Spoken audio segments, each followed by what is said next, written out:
para falar com excesso, eu tenho que tentar articular minha voz. Mas eu não consigo falar direito porque tenho uma dificuldade de emitir som. Para conviver com alguém assim, e atenção. Quais são os principais problemas de fala?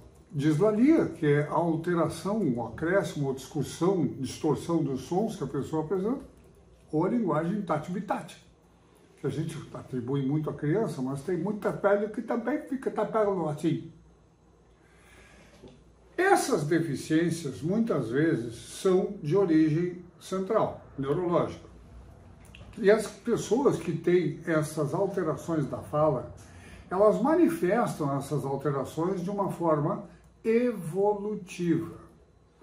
E como é que a gente percebe isso e como é que a gente tem que conduzir isso?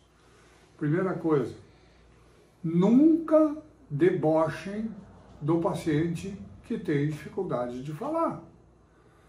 Eu me lembro certa vez que eu atendi um paciente que era gago. E ele chegava na minha frente, começava a falar e fazia assim. Eu tinha que ficar quieto, olhando para ele e não tentar ajudar ele a pronunciar a frase. Deixa ele fazer.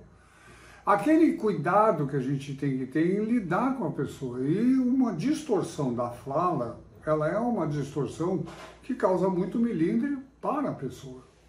Então nós temos que entender que as distorções de fala precisam ser abordadas de forma terapêutica.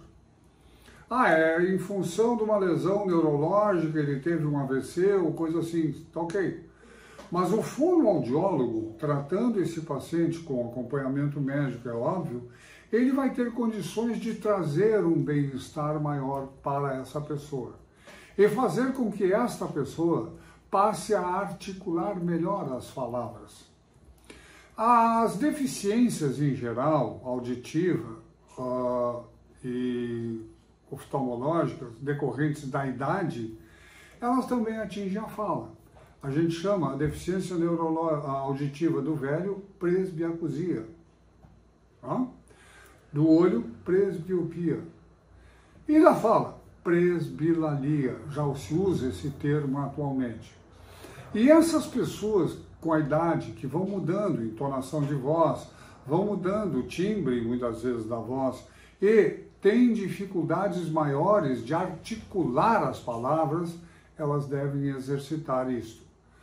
Tem o acompanhamento do fonoaudiólogo, que deve servir muito para esses pacientes, mas tem o acompanhamento do cuidador, que pode contribuir e muito para que o paciente cumpra os exercícios que são determinados.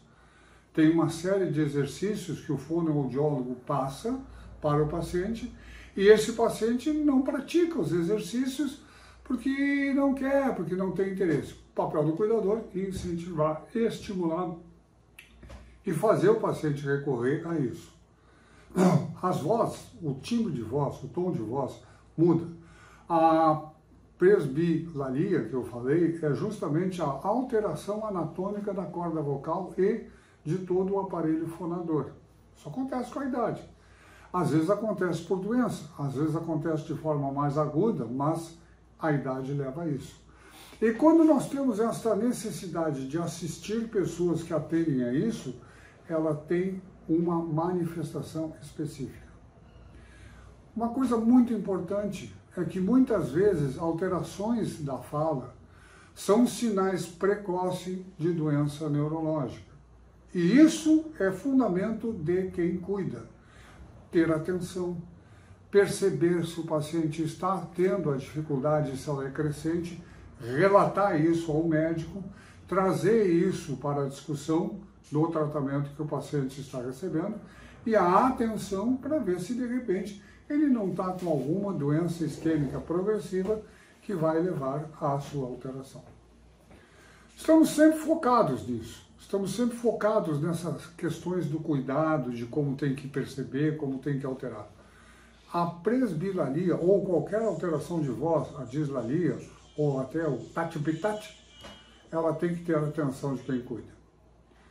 Eduardo Lopes, médico, Fabiano Borman, administrador, os dois que trazem o Instituto Saúde e Controle para que você conheça um pouco mais de como lidar com as deficiências das pessoas que a gente tem que cuidar. Sigam-nos. Nós temos a plataforma do YouTube à disposição, conteúdos cada vez mais volumosos, e temos o interesse de que vocês participem e interajam.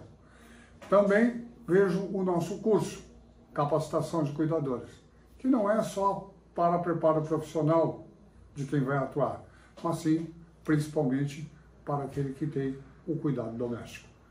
Um grande abraço a todos, Instituto Saúde e Controle deixando a sua mensagem. Sigam-nos, YouTube, vamos lá, pessoal, um abraço.